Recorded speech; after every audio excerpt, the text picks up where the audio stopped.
Vamos falar de um assunto que atinge, claro, a saúde do homem. O urologista, a gente está sempre dizendo aqui que não é só médico para homens, mas também para as mulheres, tem que ir ao urologista. Mas hoje o assunto é dirigido totalmente para os homens, né, doutor? Bom dia.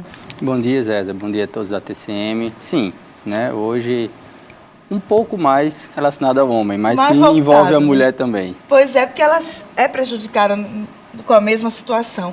O que seria uma disfunção erétil?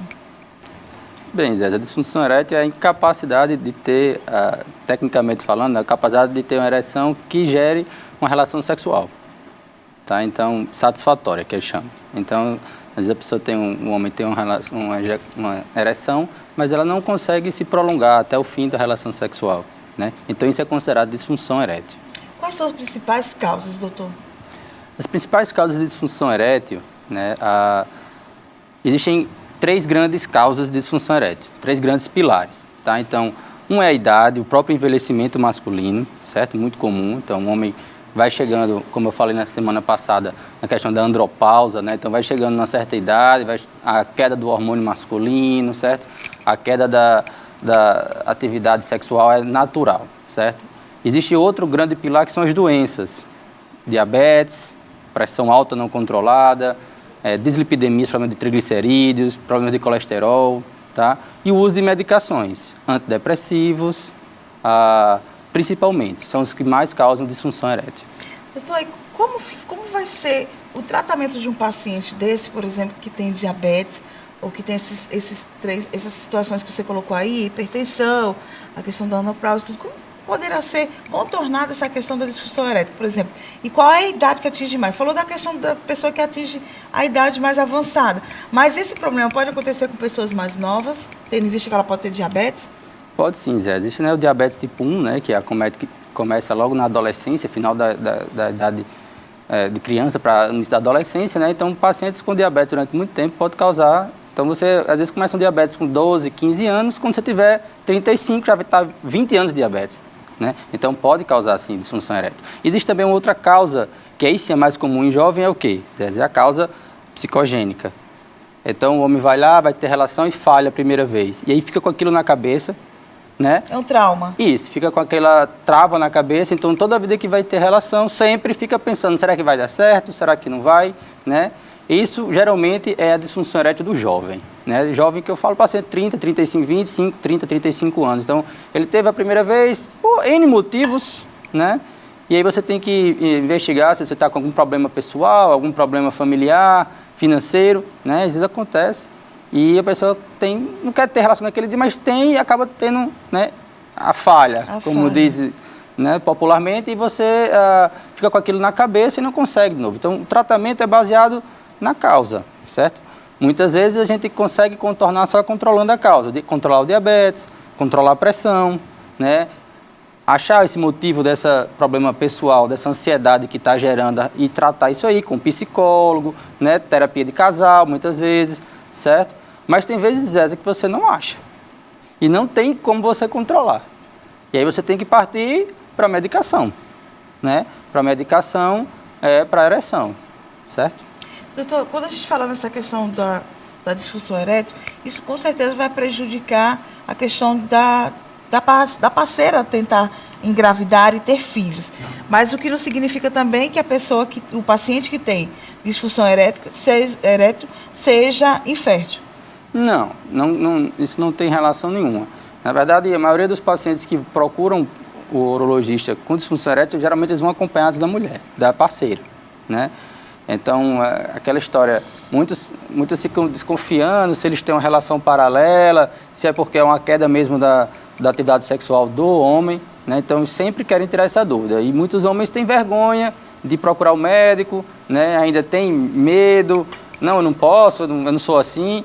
E quem incentiva, geralmente, é a mulher mesmo, tá? Então, leva o parceiro lá, vai junto para poder fazer essa consulta. E esse é muito importante, o papel da mulher nisso aí, tentar convencer o homem de que ele tem um problema e que precisa de ajuda. Tratar. Né?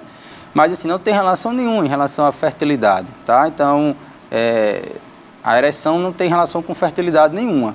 Então, você pode ter dificuldade de ereção, problemas de ereção e ser totalmente fértil. A automedicação, no caso de um paciente como esse, pode prejudicar ainda mais o seu tratamento com acompanhamento médico, às vezes a pessoa começa a ter o problema e diz, não vou no médico não, vou me automedicar, vou tentar dar o meu jeitinho brasileiro para ver se eu funciono melhor, para ver se eu começo a tirar isso da minha cabeça e aí não dá certo. É sempre prejudicial, Zéza, porque assim, o importante você ir para o médico é você fazer a investigação da causa.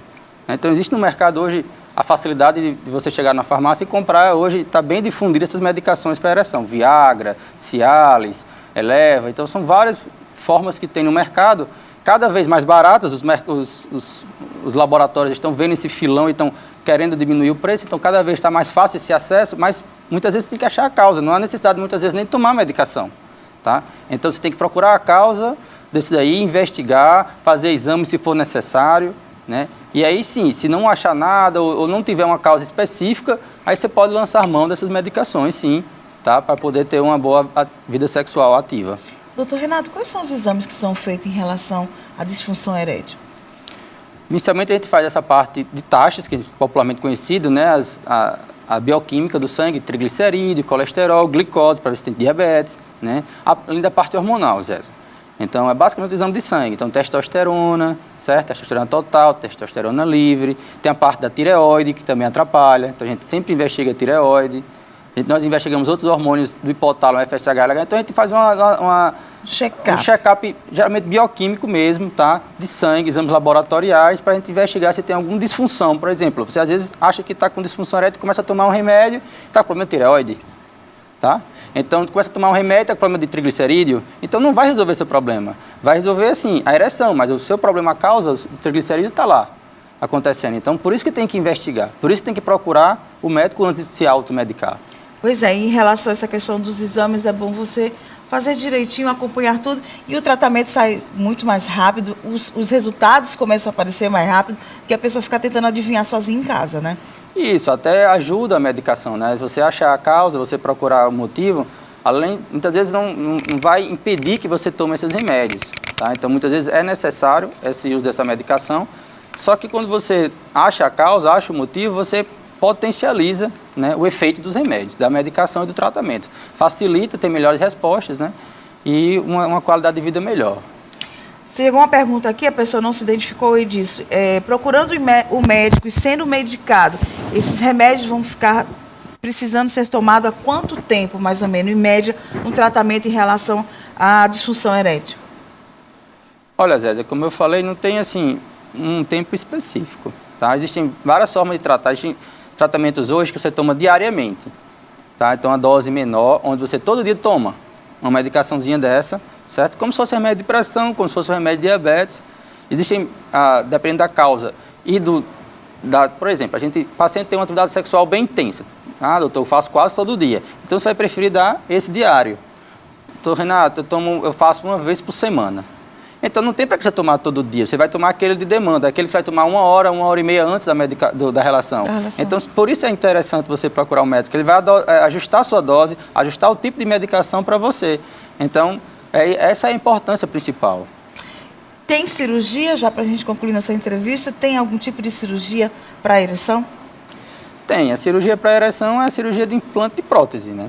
Prótese peniana, certo? Então, se com medicação não der jeito, não tiver resultado... É o último caso. O último caso seria partir para implante de prótese, né? Existem vários tipos de prótese no mercado, tá? A inflável, a fixa. Então, mas isso é o extremo, tá? Então, a gente usa só para casos selecionados, específicos, onde o paciente quer ter relação sexual, não consegue de jeito nenhum com medicação, está insatisfeito, ele e a parceira, aí sim a gente procura fazer essa cirurgia com implante de prótese. Olha, lembrando para vocês que o Dr. Renato atende ali no Centro de Urologia, a gente vai colocar aí o endereço, o telefone, para você que buscou aqui o telefone também de atendimento, pelo endereço aqui na João Marcelino, está tudo direitinho, e aí a gente quer que você procure realmente orientação médica. Obrigada demais pela sua vinda aqui, viu? Uma excelente semana. Obrigado, Zézia, obrigado a todos, muito obrigado. Obrigada.